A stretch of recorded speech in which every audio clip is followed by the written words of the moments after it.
안녕하십니까? 안녕하세요. 일주일 동안 잘 지내셨습니까? 며칠 전에 예수님께서 마태복음 24장에 마지막 때 나타날 일들을 하나씩 읽어봤는데 깜짝 놀랐습니다. 왜 놀랐을까요? 예수님이 오시기 전에 나타날 일들을 마태복음 24장에 설명하셨는데 거의 다 이루어진 것입니다. 한번 보겠습니다. 첫 번째, 많은 사람이 자기를 예수님이라고 주장하는데 우리나라에 34명이 자기가 예수라고 합니다. 두 번째, 전쟁이 일어나는데 지금 중국과 인도, 소말리아 내전, 인도, 파키스탄 그뿐 아니라 세계에서 유일한 분단국가 우리 한국과 남한과 북한 현재 진행형입니다. 세 번째, 양식이 모자라 굶어 죽는 사람이 허다하게 많고 지진, 셀 수 없을 정도로 많이 일어나고 있습니다. 예수님을 믿는다고 하면 이슬람 국가 등 이 공산주의 국가에서도 많은 미움을 받습니다. 서로 배반하고 미워합니다. 거짓 선지자 때문에 한 뉴스에서는 1000명이 자살했는데 그 중에 3분의 1이 어린아이였습니다. 그리고 8번의 무업천지가 벌써 되었고 사람들의 사랑은 식어갑니다. 모든 민족이 복음을 듣게 되면 예수님이 오시는데 이것만 지금 이루어지지 않는 것입니다. 영감의 글에 보면 재림의 징조에 대해서 좀 더 자세히 설명하는데 첫 번째로 식욕에 몰두한다고 엘렌 화이트는 재림의 징조에 대해서 말했습니다. 먹방이 많이 지금 있습니다. 두 번째, 먹고 마시고 치장하는 일이 세상 사람들의 목적이 될 것이라고 말했습니다. 그리고 그들의 요구가 받아들여지지 않을 때 즉시 폭력으로 지금 호소합니다. 또한 수백 명을 태운 수많은 배들이 바닷속으로 침몰하지 않았습니까? 뜻하지 않은 화재로 인간의 노력으로 끄지 못한 불이 몇 개월간 호주에서 났었습니다. 그리고 철도 교통사고는 더욱 빈번하게 일어나고 지금 전염병과 재난과 기근이 돌고 있습니다. 또한 이 물 경계를 넘는 쓰나미가 왔습니다. 화산 폭발이 얼마 전에 있었고 또 7번에 보면 사단은 대기권 내에서 활동하여 대기오염을 시킨다고 했습니다. 저는 대기오염 주범이 중국인지 알았는데 주범이 누굽니까? 사단이었습니다. 8번, 불의가 너무나 보편화되어 있어서 이제는 더 이상 뉴스를 봐도 우리의 오간에 늘 일어나는 일로 인식되어 있습니다. 정말 다 이루어졌습니까? 하나도 빠짐없이 다 이루어졌습니다. 이럴 때 우리에게 가장 필요한 것이 무엇일까요? 우리 그리스도인들은 숨어서 살아야 합니까? 아닙니다. 이럴 때 우리에게 필요한 것은 바로 새 힘입니다. 우리에게 전혀 없는 위로부터 오는 새 힘이 우리에게 필요한 것입니다. 우리는 하나님께 이 위로부터 오는 새 힘을 나에게 허락해달라고 구해야 합니다. 오늘 말씀 속에서 그 새 힘을 얻는 방법을 발견하게 되시기를 간절히 바랍니다.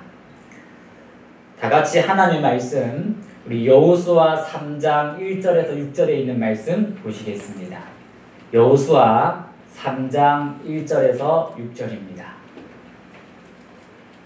홀수절은 제가 읽고 짝수절은 성도 여러분이 읽어주시면 감사드립니다.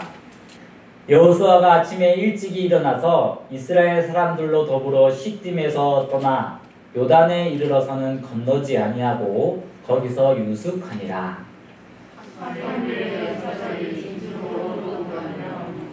백성에게 명하여 가로되 너희는 레위 사람 제사장들이 너희 하나님 여호와의 언약궤를 메는 것을 보거든 너희 곳을 떠나 그 뒤를 쫓으라.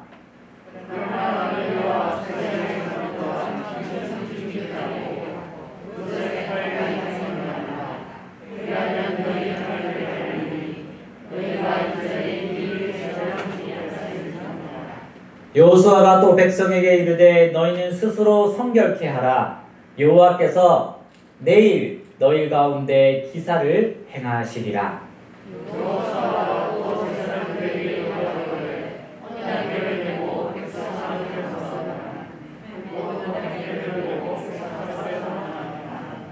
네.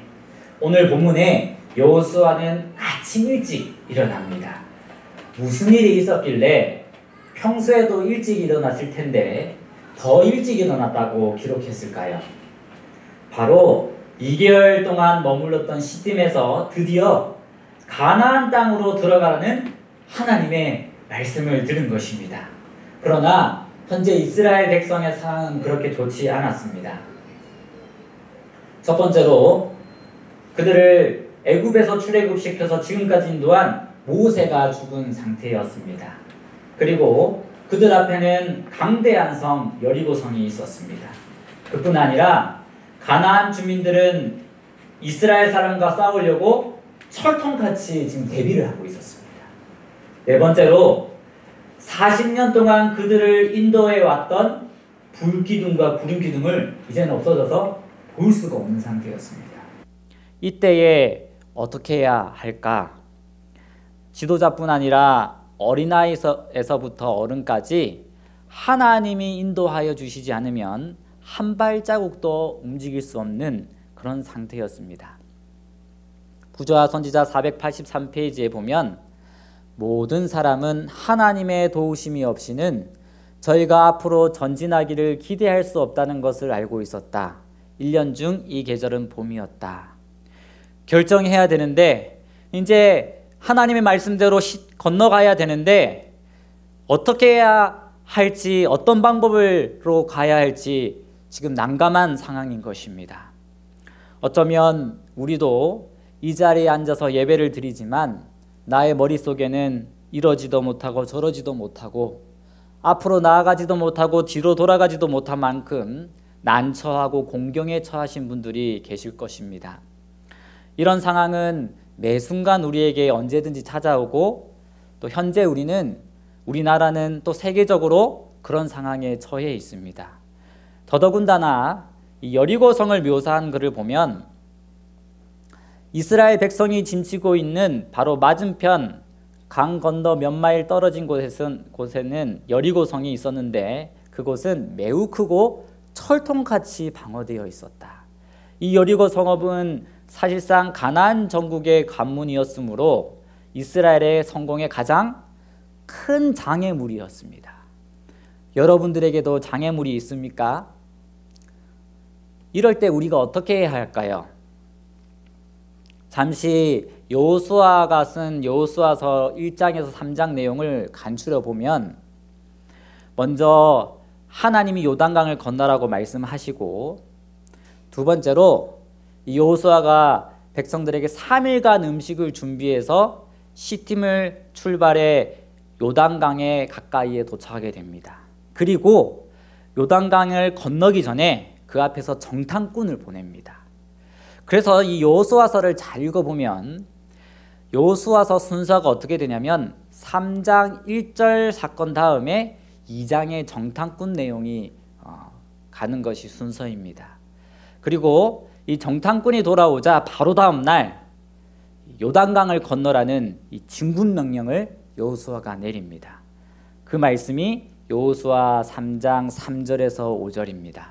성도 여러분, 창세기 1장에 보면 하나님이 천지창조 이야기를 다 마칩니다. 첫째 날부터 일곱째 날까지, 그리고 안식일에 쉬었으니 나도 쉬니 너희도 쉬라고 하나님이 그날을 복주십니다. 그런데 창세기 2장에서 다시 여섯째 날로 돌아가서 아담과 하와를 흙으로 만드시고 생기를 그 코에 넣었다는 이야기를 하십니다. 왜 1장이 마쳤는데 2장에 그 이야기를 한 번 더 합니까? 그 이야기가 어떻기 때문입니까?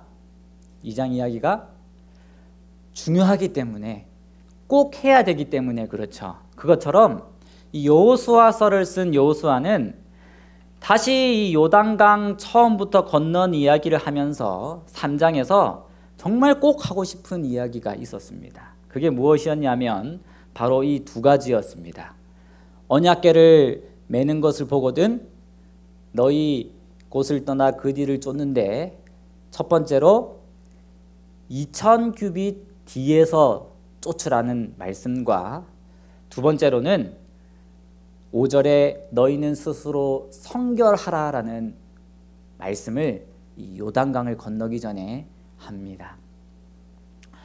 성도 여러분, 왜 언약궤 뒤로 따라오라고, 왜 스스로 요단강을 건너기 전에 성결케 하라고 하나님이 여호수아에게 명령하셨을까요?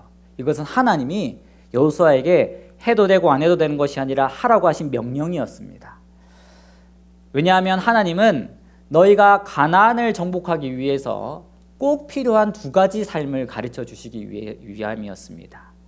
첫 번째로 2000규빗을 뒤에 언약궤 뒤로 따라오라고 하는데, 이 말은 우리 한 규빗이 여기서부터 여기까지인데 45cm라고 했을 때 900m 정도가 됩니다.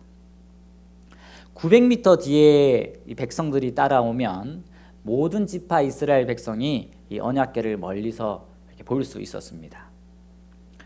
그래서 이렇게 첫 번째로 2000규빗 뒤에서 따라오라는 명령을 하신 이유는 하나님을 어떠한 삶을 살라는 겁니까? 경외하는 삶을 살아가는 것입니다. 앞에 누구를 모시고 하나님을 따르는 경외하는 삶, 첫 번째로 모시는. 좀 더 자세히 우리 삶에 비추어 말하면 우리가 매일매일 살아갈 때 누구를 인식하면서 살아가라는 것입니까? 나와 함께 하신, 내 안에 계신 성령님을 인식하는 삶을 살라는 것입니다. 성도 여러분, 성령님을 인식하는 삶은 어떤 삶일까요? 예를 들면 우리 주머니에 10원만 가지고 있으면 즐겁게 이야기하며 경솔하게 행동해도 문제가 되지 않습니다. 그 돈을 우리가 잃는다 해도 별로 문제가 안 될 것이기 때문입니다. 그것을 잃음으로 인해서 우리에게 큰 어떤 문제가 생기지 않습니다. 그러나 만일 우리의 호주머니에 1000만 원의 돈을 가지고 있다면 입장은 완전히 달라집니다. 나의 모든 행실도 달라질 것입니다. 그것처럼 성령님의 내재하심을 보는 자도 이와 같습니다. 내가 성령님을 인식한다면 나의 신앙이 달라질 것입니다. 엘리사와 사한 게하시가 같이 이스라엘에게 아람이 쳐들어왔을 때, 그때 이 게하시가 열왕기하 6장 15절에 두려워서 이렇게 얘기합니다. 하나님의 사람의 수종드는 자가 일찍이 일어나서 나가보니 군사와 말과 병거가 성을 에워싸는지라. 그 사환이 엘리사에게 고하되 아하 내 주여 우리가 어찌하리이까. 사환 게하시가 하나님을 보지 못할 때는 두려웠습니다. 그런데 17절에 기도하여 가로되 여호와여 원컨대 저의 눈을 열어서 보게 하옵소서 하니 여호와께서 그 사안의 눈을 여심해 저가 보니 불말과 불병거가 산에 가득하여 엘리사를 둘렀더라. 하나님이 여기 계신다는 사실을 게하시가 안 다음에는, 하나님이 보여주신 다음에는 게하시가 두려움에서 어떻게 됐습니까? 두려워하지 않게 된 것입니다. 그러므로 나에게 걱정과 근심이 있는 것은 하나님이 나와 함께 계심을 보지 못한 결과입니다. 나 혼자서 어쩔 줄 몰라 두려워할 때, 보지 못할 때 먼저 우리가 영적 눈이 띄어져 우리 안에 감추어져 있는 성령 하나님의 위대하심을 보게 된다면 나의 모든 걱정과 조바심은 종지부를 찍게 될 것입니다. 그렇기 때문에 내 안에 계신 그리스도께서 살아계시다는 인식이 얼마나 중요하겠습니까? 하나님을 경외하는 삶, 성령님을 인식하는 삶은 하나님이 주시는 평안이 그 마음에 가득 넘쳐 흐를 것입니다. 에녹이 하나님과 동행하는 방법은 바로 그분을 항상, 그분의 임재를 인식했다는 것입니다. 청년에게 보내는 기별 249페이지에 보면 하나님의 임재를 인식할 때에 우리의 사상은 예수 그리스도에게 사로잡힌 바 된다. 우리의 영적 활동은 하나님께서 우리와 함께 하신다는 것을 얼마나 생생하게 의식하느냐에 달려있다. 에녹은 이러한 방법으로 하나님과 동행하였다. 아멘입니까? 네, 우리도 그렇게 되기를 간절히 원합니다. 여호수아와 이스라엘 백성들은 언약궤 900m 뒤에서 따르면서 이 교훈을 깨달았습니다. 지금 우리와 누가 함께 계신다는 겁니까? 하나님이 나와 함께 계신다는 겁니다. 하나님이 내 앞에서 일하고 계신다는 것입니다. 여호수아는 죽을 때까지 이것을 잊지 않았습니다. 고린도전서 3장 16절에 우리 한번 다 같이 읽어보겠습니다. 너희는 시작. 너희는 너희가 하나님의 성전인 것과 하나님의 성령이 너희 안에 계시는 것을 알지 못하느냐. 바울은 우리가 지금 뭘 알기를 원합니까?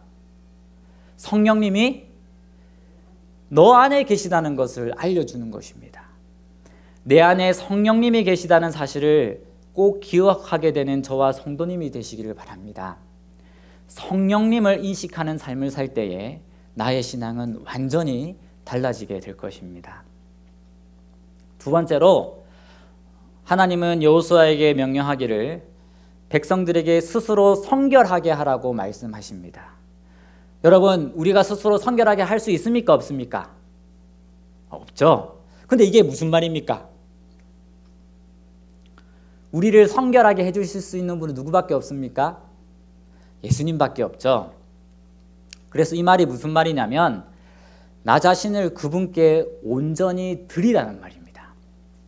할례는 내 육신의 불필요한 부분을 잘라서 버리면서 나는 더 이상 육신의 종이 아니라 이제는 하나님과 새 언약을 함으로 하나님의 자녀로 살아간다는 의미가 담겨져 있습니다. 그것처럼 나의 죄된 마음을 하나님께 드리면 하나님은 우리 마음에 어떤 마음을 주실까요? 새 마음을 주십니다. 하나님께 내 더러운 마음과 생각을 온전히 드릴 때에 그분이 나를 정결하게 해주시는 것입니다. 고린도후서 10장 4절에서 5절에 보면 모든 너의 생각을 사로잡아 그리스도께 복종케 하라고 말씀하십니다. 로마서 8장 12절에서 14절에 보면 너희가 육신대로 살면 반드시 죽을 것이로되 성령으로서 몸의 행실을 죽이면 살리니 라고 하셨습니다. 내 뜻 대신에 성령님의 뜻으로 대치하라는 말입니다. 그래서 성결케 되는 방법에는 꼭 먼저 나의 더러운 것을 하나님께 드림이 먼저 있는 것입니다. 따라서 드림은 이 내 생각을 드리고 성령 하나님을 받는 것, 그리스도를 받는 것을 말을 합니다. 상한 마음을 드리며 주님 앞에 나아가리라는 이 노래 가사도 있지 않습니까? 여러분들에게도 다 상한 마음이 있는 줄 믿습니다. 매일 상처나고 매일 밴드를 붙여야 할 만큼 여러저리 찢겨있는 우리 마음들, 이런 마음들을 하나님께 드리면 그 마음은 우리에게서 가져가시고 그분의 인자하고 은혜롭고 사랑이 가득한 마음을 우리에게 허락해 주실 것입니다. 정노의 계단에 보면 우리가 모든 것을 그분께 드릴 때 우리는 무엇을 드리게 되는가? 모든 것을 드릴 때 우리가 뭘 드리는지 말하는 겁니다. 우리는 예수님께서 당신의 피로써 순결하고 깨끗하게 해주시도록 우리의 죄된 마음을 그분께 드리게 된다. 우리의 죄된 마음을 드리는 것을 우리의 모든 것을 드리는 것이라고 합니다. 저도 우리 성도님들도 나를 아프고 힘들게 하는 마음 다 주님께 드리시길 바랍니다. 하나님이 기뻐하실 것입니다. 이렇게 했을 때 여호수아는 말합니다. 여호수아가 또 백성에게 이르되 너희는 스스로 성결케 하라. 그리하면 여호와께서 내일 너희 가운데 기사를 행하시리라. 아멘. 그래야 이렇게 두 가지를 하나님께 행해야 그제야 하나님은 나를 어떻게 해줄 수 있는 겁니까?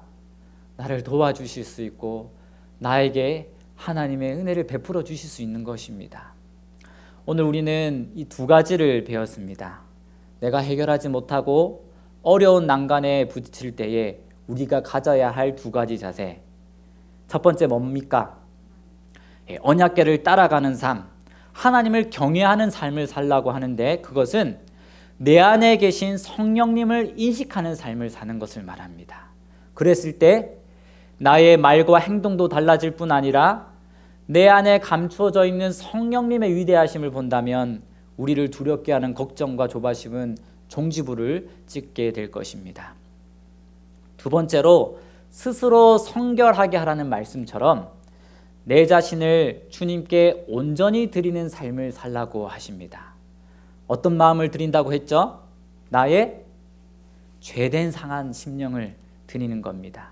내가 할 수 없음을 알고 더 이상 내 힘으로 하려고 노력하지 않고 예수 그리스도께서 나를 대신하여 이루실 것을 믿는 것입니다. 이게 온전히 주님께 내 자신을 드리는 방법입니다. 이럴 때 내 뜻이 성령님의 뜻이 되고 하나님의 뜻이 내 뜻이 되는 것입니다. 그래서 그렇게 된다면 하나님 여호와께서 오늘 나에게 그 기사를 행하실 것입니다. 아멘입니까? 네. 이 장님의 등불 이야기 들어보셨습니까? 한 사나이가 칠흑같이 어두운 밤길을 더듬더듬 걷고 있었습니다. 그런데 마침 맞은편에 누군가가 등불을 들고 걸어오는 것입니다.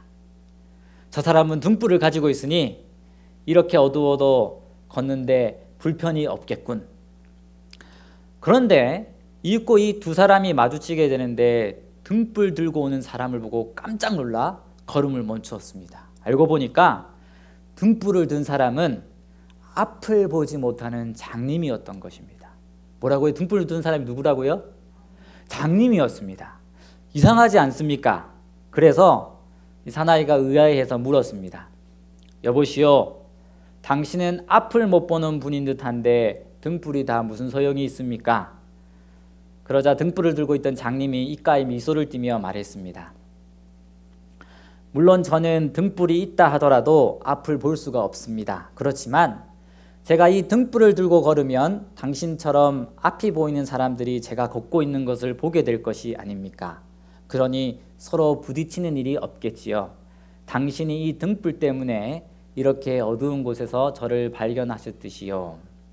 이 이야기는 상대방을 위한 배려가 나를 위한 배려다라는 교훈을 주지만 저는 한 가지를 더 발견했습니다. 등불을 들고 다니는 장님이 아주 잘 걸어간다는 것입니다. 누구보다도 더 등불 없이 칠흑 같은 캄캄한 길을 걷는 한 남자보다 말입니다. 오히려 눈은 감았지만 등불 든 장님이 부딪히지도 않고 눈 뜬 사람보다 더 잘 걸어갔습니다. 눈 떠도 등불이 없으면 칠흑같이 어두운 세상에 아무 소용이 없는 것입니다. 그것처럼 우리에게도 필요한 것이 무엇일까요? 내가 지금보다 더 잘 보는 것, 더 잘하는 것입니까? 아닙니다. 내가 아무리 잘 보려고 잘하려고 해도 한계가 있고 또 불가능한 것이 있습니다. 우리에게는, 나에게는 지금 내 앞길을 밝혀주실 등불 대신 성령님이 필요한 것입니다. 위로부터 내려오는 새 힘, 하나님의 인도하심이 우리에게 필요한 것입니다. 그렇지 않습니까? 사랑하는 여러분들에게도 지금 무엇이 필요합니까? 나에게 어떤 일이 일어나기를 간절히 소원하십니까? 하나님을 경외하는, 매일 내 안에 계신 성령님을 인식하며 따라가는 삶. 내가 매일 넘어져도 나의 죄된 마음을 매 순간 하나님께 바칠 때에 우리는 분명히 복되신 구세주를, 나를 이끄신 하나님을 만나게 될 것입니다. 다른 곳에서 찾지 마시고 예수님 안에서 답을 찾으시기를 바랍니다. 예수님은 십자가 앞에서 하나님과 분리되었어도 더 끊임없이 그분을 인식하고 붙잡았으며 자신의 모든 뜻과 생각을 하나님께 드려 자신의 뜻이 하나님의 뜻이 되기를 원하셨습니다. 나 같은 죄인을 살리시기 위해 모든 것을 바치신 그분을 따라 저도 사랑하는 여러분들도 이 안식일 저녁 나의 모든 것을 주님께 드리기로 결심하게 되기를 간절히 기도합니다. 이 일이 바로 오늘 시작될 때에, 이 시간에 내가 결심하게 될 때에 나로 새 힘을 얻게 할 것이고, 오늘 저녁 하나님께도 새 힘을 드리는, 그분을 기쁘시게 하는 일이 될 것이라 믿으며 오늘 말씀을 마치겠습니다. 아버지 하나님, 또 우리에게 빛과 또 하나님의 갈 길을 가르쳐 주시니 참으로 감사합니다. 하나님, 우리에게는 하나의 소망도 없고 희망도 없지만 하나님을 바라보고 찾을 때에 우리 하나님 안에는 모든 해답이 있는 줄 저희들 믿습니다. 우리 삶에 그 무엇보다도 하나님을 높일 수 있도록 우리의 믿음을 붙잡아 주시고, 하나님이 높아졌을 때에 우리의 질병이 낫고 나의 문제들이 해결되며 나를 참으로 어루만져 주시는 그 하나님을 우리가 만날 수 있도록 도와주시옵소서. 오늘도 이끄시고 앞으로도 우리의 삶을 이끌어 주실 참으로 우리를 사랑하시는 예수님 이름으로 기도드립니다.